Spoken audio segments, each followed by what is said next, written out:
bienvenue donc à l'émission Les Trousseaux Angéliques et j'ai le plaisir de recevoir aujourd'hui Christine Goudet qui est doula. Elle va vous expliquer ce que c'est. Et déjà, bonjour Christine. Bonjour Angélique.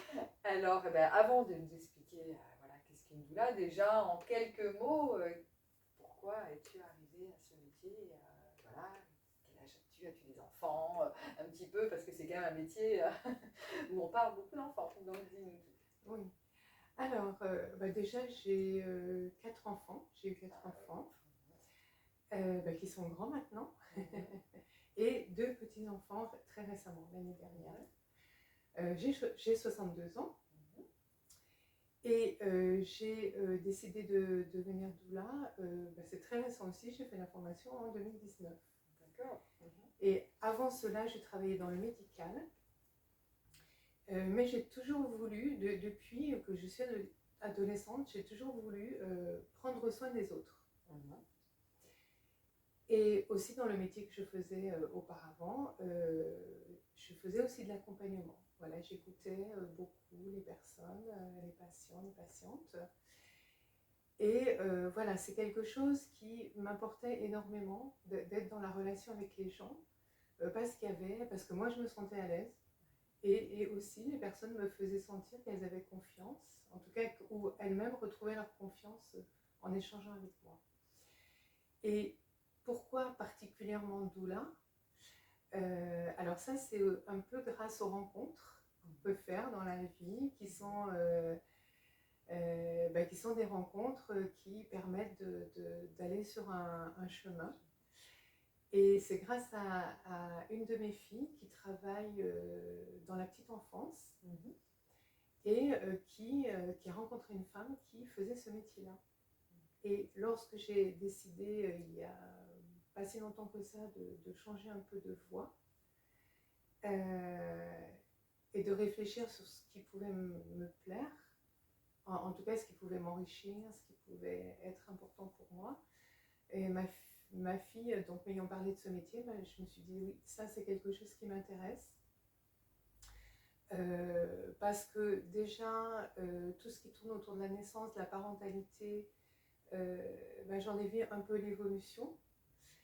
Et quelque part, je me suis dit, je peux peut-être amener un peu mon ressenti, je peux peut-être transmettre des choses, ou peut-être transmettre un petit peu ma version des choses. En fait, c'est ça dans la transmission, transmettre un peu ma version des choses. Parce que c'est quoi doula? C'est quoi doula? Voilà, c'est ça, de transmission. Alors, oui, bien sûr, qu'est-ce que c'est une doula? Alors, une doula, c'est une personne qui va accompagner la maman qui est enceinte, les parents, donc c'est peut-être le papa ou la compagne, selon comment la famille est construite, la famille entière, les enfants, pendant toute cette période qui peut commencer avant la grossesse, donc il y a la grossesse, l'accouchement, après aussi ce qu'on appelle le postpartum, après l'accouchement. Et comment elle accompagne la doula? La doula, elle accompagne en écoutant. Elle accompagne aussi en étant attentive à ce qui est émotionnel. Elle accompagne aussi avec beaucoup de bienveillance. Elle accompagne sans jugement. Ça, c'est important aussi. C'est-à-dire qu'elle va être présente avec l'entièreté de ce qu'est la famille et accepter, bien évidemment, jusqu'à ce que son éthique lui autorise tout ce qui se passe. Et puis être là pour apporter aussi des informations, être là aussi pour que les parents retrouvent une confiance dans ce qu'ils ont envie, parce qu'à l'heure actuelle, l'accompagnement de la grossesse est très médicalisé. Moi, je trouve qu'il est trop médicalisé, ce qui fait que la maman a perdu, je dirais a perdu un peu, non, je dis a perdu ce qui est naturel chez elle, c'est-à-dire enfanter. elle connaît, hein, elle connaît pas forcément consciemment, mais une femme, elle peut accoucher toute seule. Donc, elle connaît ce qui se passe dans son corps, c'est quelque chose qui est physiologique et qu'elle peut choisir elle-même, hein, les positions, ou ce qui peut lui faire du bien pendant sa grossesse. Si elle s'écoute, si on lui permet de s'écouter, elle peut tout à fait, déjà faire un bon bout de chemin. Et c'est ça, voilà, qui me tient à cœur aussi, de pouvoir transmettre. À travers cette formation de doula, j'ai beaucoup appris, parce qu'autour de moi, j'avais 19 autres femmes qui, elles aussi, ont raconté leur histoire, parce que pendant cette formation, on racontait notre histoire en tant que femme, en tant que maman. Et ça m'a permis de découvrir vraiment beaucoup de choses, et beaucoup de choses qui se passent maintenant aussi, puisque le chemin de l'enfantement, c'est quelque chose qui évolue, hein, qui évolue avec le temps. La place de la femme dans la société, c'est quelque chose qui évolue aussi en ce moment. Donc tout ça évolue ensemble, et donc ça fait de belles rencontres, de belles découvertes. Et donc en fait, c'est une complémentarité avec la sage-femme, parce que la sage-femme, en fait, elle s'occupe plus, enfin voilà, les séances, c'est souvent 20 minutes chez la sage-femme, et même si elles sont voilà, fabuleuses, elles ne peuvent pas tout faire. Les Wonder Woman, elles ont quand même à un moment donné des limites. Et c'est vrai que des fois, on arrive même avec des questions, et on se rend compte que pendant ces 20 minutes-là, on n'a pas le temps. L'avantage d'avoir une doula, c'est un peu comme une confidente, une amie, entre guillemets, et avec qui on va pouvoir justement poser toutes ces questions, toutes nos petites angoisses, tous nos questionnements, tous nos doutes, et d'avoir en fait voilà, une oreille qui est là, bienveillante. Donc c'est un petit peu ça en fait, parce que c'est la différence entre un sage-femme qui va être plus dans le côté physique, pathologique. Donc, et c'est vraiment de la ressource en fait. Oui, alors c'est très important effectivement de parler de la sage-femme qui, elle, est une personne qui est dans le médical, c'est-à-dire qui, bien sûr, accompagne, et ô combien ne fait pas qu'accompagner, hein, à des gestes, voilà, à des gestes qui sont hyper importants. Et bien évidemment, le positionnement de la doula et le positionnement de la sage-femme sont complémentaires, mais ont quand même une séparation qui est importante et qui est nette, c'est le médical.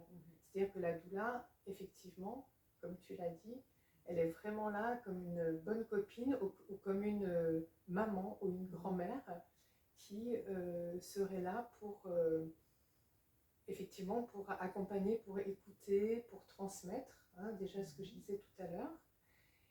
Et elle ne va pas du tout sur le terrain de la sage-femme.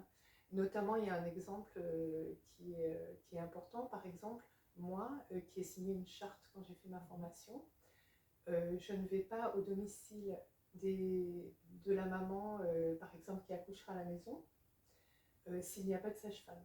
Voilà, je peux faire un accompagnement au téléphone, voilà, si la maman a besoin d'être rassurée. Et s'il n'y a pas la sage-femme qui est présente, je ne peux pas. Ça, c'est une condition, en tout cas, à laquelle moi j'ai souscrit. Et bien évidemment, la sage-femme, on peut dire, aurait besoin de la doula, mais d'ailleurs, à l'heure actuelle, il y a des sages-femmes qui travaillent vraiment avec les doulas, parce qu'effectivement, comme tu l'as dit, par manque de temps souvent, elle ne peut pas être présente autant qu'elle le souhaiterait sans doute, ou autant que la maman et la famille en a besoin. Donc c'est important effectivement de poser le cadre. Voilà, c'est poser un cadre. Donc tout à fait sécurisant aussi bien pour la famille que pour la sage-femme ou que pour le corps médical en général. Et c'est vrai que ce qui pourrait être vraiment super si on pouvait y arriver, c'est que l'on puisse travailler vraiment ensemble, le corps médical et la doula. En plus, ce qui est un peu différent aussi, c'est que quand on a le rendez-vous chez la sage-femme, on va chez la sage-femme, il y a un côté, voilà, un peu médicale, alors que la doula, elle vient à la maison, donc il y a ce côté aussi cocooning, il y a ce côté, ben voilà, elle voit vraiment où l'on vit, donc c'est autre chose aussi au niveau de, euh, oui c'est ça, quelque chose de plus intime, il y a une sorte d'intimité qui est là et qui donne justement confiance, je pense, également, parce que voilà, tout le monde n'a pas la famille, tout le monde n'a pas les amis, ou alors on les a, mais on ne veut surtout pas les écouter parce qu'ils ne sont pas forcément de bons conseils, ils vont plus nous stresser. Donc c'est vrai que la doula peut apporter ça. Et, euh, et donc oui, moi je vois en tant que aussi accompagnante ou avec Bien-être pour Bien-être, l'association, beaucoup de mamans surtout parlent du postpartum. Et là, c'est vraiment, on dit, voilà, on est maintenant quand même, on est accompagné avant, pendant, mais après, bah, c'est vrai qu'au début, bah, la sage-femme vient les premiers jours, et souvent après, la maman ou même le papa se sent complètement démunis, parce que bah, même si entre ce que l'on projetait, ce qui est là, et puis il y a les hormones, il y a tout ça, le papa des fois qui ne sait pas trop prendre sa place, ou la maman qui ne lui donne pas sa place, souvent on est un petit peu, ben voilà, c'est un peu difficile, le baby blues. Et je pense que là, vraiment, la doula a toute sa place à ce moment-là. Surtout en plus le fait qu'elle vienne à la maison, parce que là, c'est plus compliqué quand on a bébé, déjà qu'elle est rendez-vous chez le pédiatre. Là, le fait d'avoir quelqu'un qui vient à la maison et qui va pouvoir aussi soutenir. Et quel est ce soutien, justement, que vous pouvez apporter? Oui, alors justement, effectivement, le fait que la doula, en tout cas moi, c'est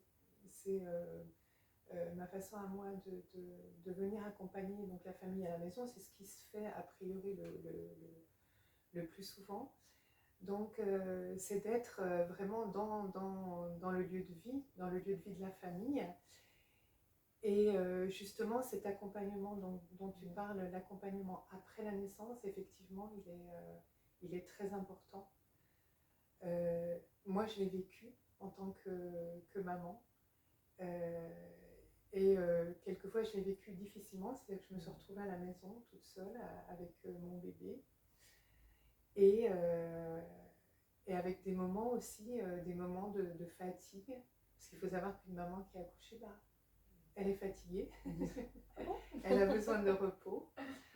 Elle a besoin de repos. Et c'est vrai qu'on a quand même trop souvent l'image d'une femme qui a accouché, qui rentre à la maison. Si elle a des enfants, elle s'occupe des enfants, elle leur fait à manger, elle s'occupe du bébé, enfin voilà, etc. Elle va accompagner les enfants à droite et à gauche. Et en fait, il semblerait que ce soit mieux qu'elle n'ait pas à faire ça et qu'elle se repose et qu'elle s'occupe de son bébé.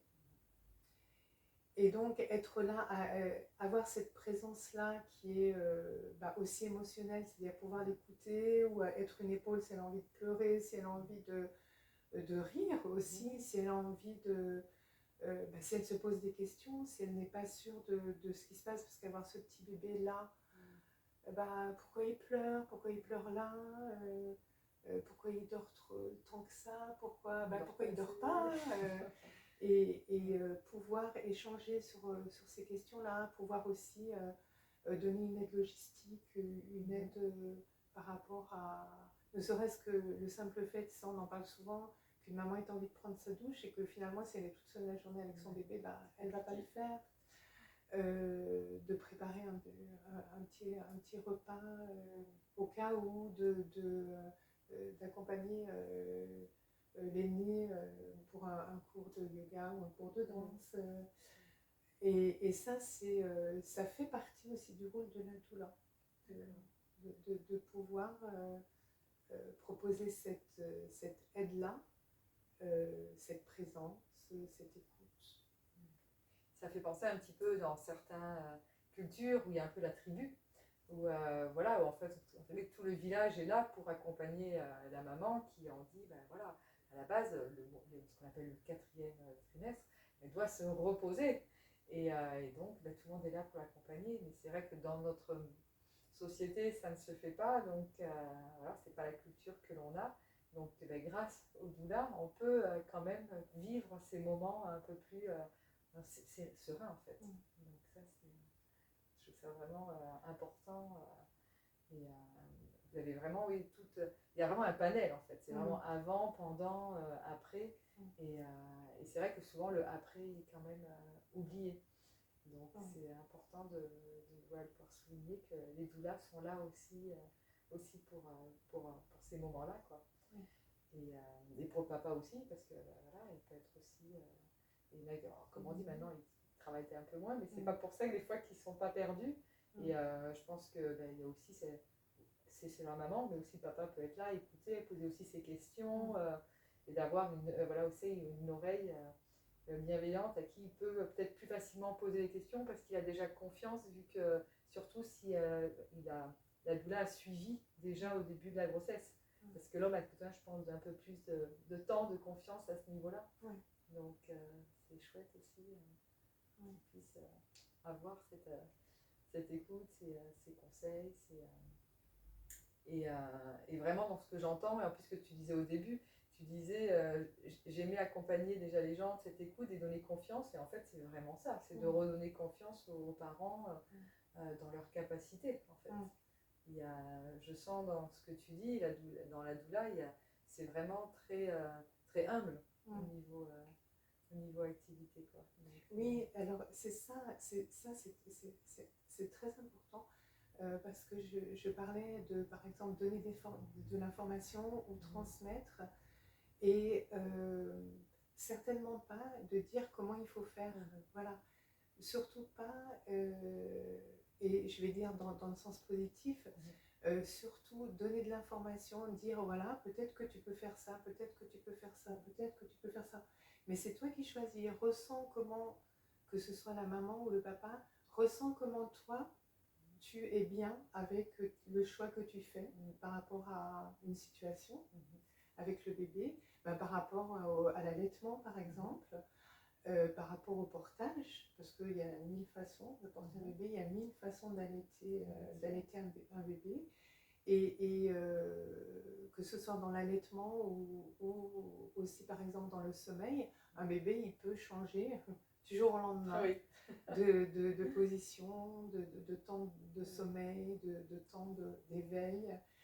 Et pour l'allaitement, même s'il y a des personnes justement qui sont spécialisées, la doula est là aussi pour orienter, c'est-à-dire pour être ressource de lien avec le médical, avec la conseillère en lactation, avec des choses qui peuvent lui faire du bien, comme les soirées bozo, on en parle beaucoup, les soirées bozo qui réparent le corps. Et donc la doula, elle est là aussi pour ça. C'est un guide bienveillant en fait. Ouais. C'est ça. C'est joli comme. Pas mal, ouais. Oui, c'est vraiment comme ça, c'est ça. Oui. C'est de l'écoute, c'est parce que voilà, pas forcément aussi le temps de. Puis quand on est pris en plus par les émotions, les hormones, allez, on n'a pas le temps de. C'est facile, des fois on me dit, mais si, on n'a pas le temps de lire forcément tout, de se renseigner, d'être sur internet. Donc au moins, pendant ces moments où la doula est là, on peut lui poser des questions, et après elle peut faire même ses recherches, elle ne sait pas. On ne sait pas tout, mais au moins revenir avec des conseils. Donc ça, c'est aussi on peut vraiment se reposer sur la doula. C'est vraiment avec ce que tu m'as dit, les mots qui viendraient, quoi. C'est vraiment l'écoute, le guide bienveillant, et de pouvoir se reposer et de retrouver toute sa confiance, quoi. Je trouve que ça résume bien. J'ai bien écouté, tu vois. Et en tout cas, merci, merci Christine. Et donc par contre, c'est quoi ton secteur en tant que doula? Oui, alors mon secteur en tant que doula, c'est Montpellier. D'accord. Voilà, je reste sur la ville. Voilà, pour l'instant, je chemine pas trop aux alentours. Je préfère rester sur Montpellier. Il y a déjà pas mal de naissances. Oui. Bon, et en tout cas, merci d'être venue, Christine. Et puis peut-être à une prochaine fois. Et puis on peut également la retrouver dans les packs du Trousseau Angélique. Belle fin de journée.